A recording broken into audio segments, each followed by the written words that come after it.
حينما حل البلاء جئت إليك ذليلا أناجي من لي غيرك ربي يسمع مني شك. Sahabat channel kami yang Allah muliakan, Al-Abbas ibn Abdul Muttalib berkata, aku pernah berada di sebuah wilayah yang disebut Al-Batha bersama para sahabat dan Rasulullah Sallallahu Alaihi Wasallam.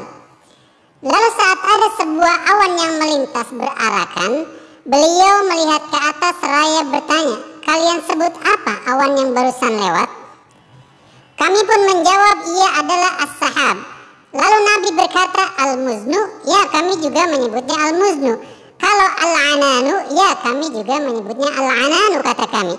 Lalu Nabi kembali bertanya, tahukah kalian berapa jarak antara langit dan bumi? Maka kami katakan, kami tidak mengetahuinya wahai Rasulullah. Lalu beliau berkata, jarak antara keduanya antara 71 sampai 73 tahun perjalanan. Begitu juga dengan jarak antara langit dengan langit yang berikutnya hingga langit ketujuh.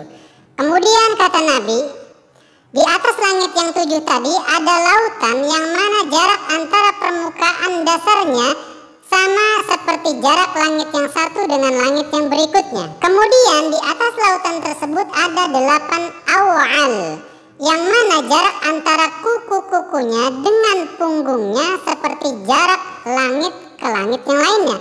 Kemudian di atas punggung awal tadi ada arsy-Nya Allah, yang mana jarak antara bagian bawah arsy dengan atasnya juga sebagaimana jarak langit yang 1 ke langit yang lainnya.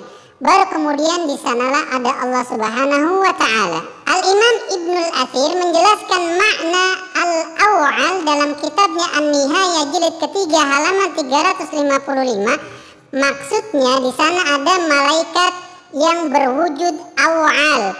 Aw'al sendiri bentuk jamak dari kata wa'ilun yang artinya tuyusul jabal atau kambing-kambing pegunungan. Masya Allah, ada malaikat yang berwujud seperti kambing-kambing pegunungan. Tentu perkara akhirat tidaklah sama dengan kambing pegunungan yang ada di dunia. Hadis ini cukup masyhur, disebutkan dalam banyak literasi seperti Musnadnya Al-Imam Ahmad jilid ke-1 halaman 206, Sunan Abu Daud 4723, nomornya Sunan At-Tirmidzi 3320, Ibnu Majah 193, Ad-Darimi di dalam Ar-Raddu 'alal Jahmiyah halaman 50, Al-Bazzar dalam Musnad jilid ke-4 halaman 134, Ibnu Khuzaimah di dalam kitabnya At-Tauhid jilid ke-1 halaman 234, Al-Imam Ibnu Abi Syaibah di dalam kitabnya Al-Ars jilid ke-1 halaman 66, kemudian yang terakhir Al-Imamul Hakim di dalam kitabnya Al-Mustadrak jilid ke-2 halaman 410. Yang mana kesemua versi riwayat yang dikatakan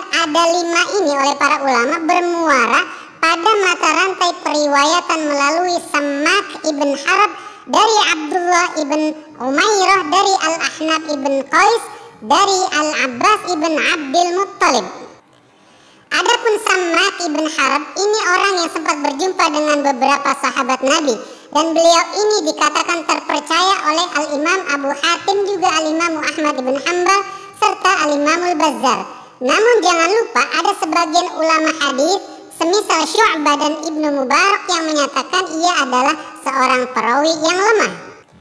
Begitu juga dengan Al-Imam Yahya Ibnu Ma'in, ketika ditanya apa yang membuat ia lemah, beliau mengatakan ia pernah memberikan sanad pada beberapa riwayat yang tidak ada atau tidak diberi sanad oleh perawi lainnya. Sedangkan Al-Imam Ibnu Hibban dan Al-Imam Ibnu Ammar mengatakan ia sering membuat kesalahan dalam sebuah periwayatan. Demikian juga yang Al-Imam Ats-Tsauri katakan. Sedangkan Abdullah ibnu Umairah, para ulama mengatakan kami tidak menemukan catatan biografi mengenai beliau, sehingga tidak ditemukan tad'if atau tausik dari para ulama yang menunjukkan rekomendasi atau menunjukkan kelemahan. Namun Al-Imam Ibnu Hibban dalam kitabnya As-Siqat menukil pernyataan Ibnu Hajar bahwa Al-Imamul Bukhari memberikan komentarnya mengenai Ibnu Umairah ini. Tidak diketahui apakah memang ia pernah mendengar riwayat dari Al-Ahnaf ibn Qais. Meski Al-Imam Tirmidzi menghasankan hadisnya, lalu Al-Imam Ibnu Hajar berkata, Abu Nu'aim mengatakan ia sempat mengalami masa jahiliyah namun tidak tercatat bahwa ia pernah membersamai Nabi atau bahkan melihat Nabi atau tidak. Kemudian yang terakhir, Al-Imam Ibrahim Al-Harbi mengatakan, aku tidak mengenalnya.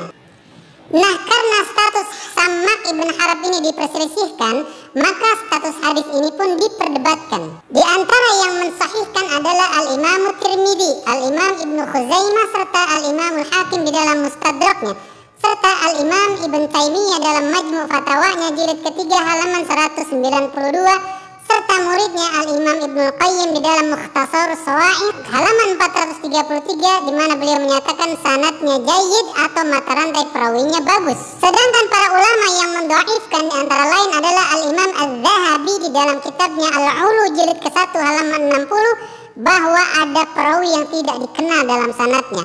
Namun uniknya, dalam kitabnya Al-Arsh beliau, Al-Imam Az-Zahabi halaman 24 menghasankan hadis ini. Lalu ada juga Al-Imam Ibnu Adi di dalam Al-Kamil fi Du'afa halaman 27 daripada jilid ke-9, beliau mengatakan ghairu mahfud. Ada juga Al-Mizzi serta Al-Bazzar yang mana keduanya hanya mengisyaratkan kelemahan dalam karya keduanya. Sebagian ulama kontemporer menyimpulkan silang pendapat ulama mengenai hadis ini, bahwa yang lebih tepat adalah bahwa hadis ini lemah karena kesendirian Sammak ibn Harb dalam topik hadis ini, yang mana merupakan perkara-perkara gaib yang masuk ranah akidah. Kenapa hanya ia sendiri yang menyampaikan ini? Ditambah adanya keterputusan antara Sammak dan Al-Ahnaf serta ketidakjelasan status Abdullah ibn Umairah. Wallahu ta'ala a'lam bishawab. قد تنام حلمكم من مثلكم قد حاز من دنياه حفظا للكتاب. قد تنام حلمكم من مثلكم قد حاز من دنياه حفظا للكتاب. قد تنام حلمكم من مثلكم قد حاز من دنياه حفظا للكتاب. قد تنام حلمكم من مثلكم قد حاز من دنياه حفظا للكتاب. قد تنام حلمكم من مثلكم قد حاز من دنياه حفظا للكتاب. قد تنام حلمكم من مثلكم قد حاز من دنياه حفظا للكتاب.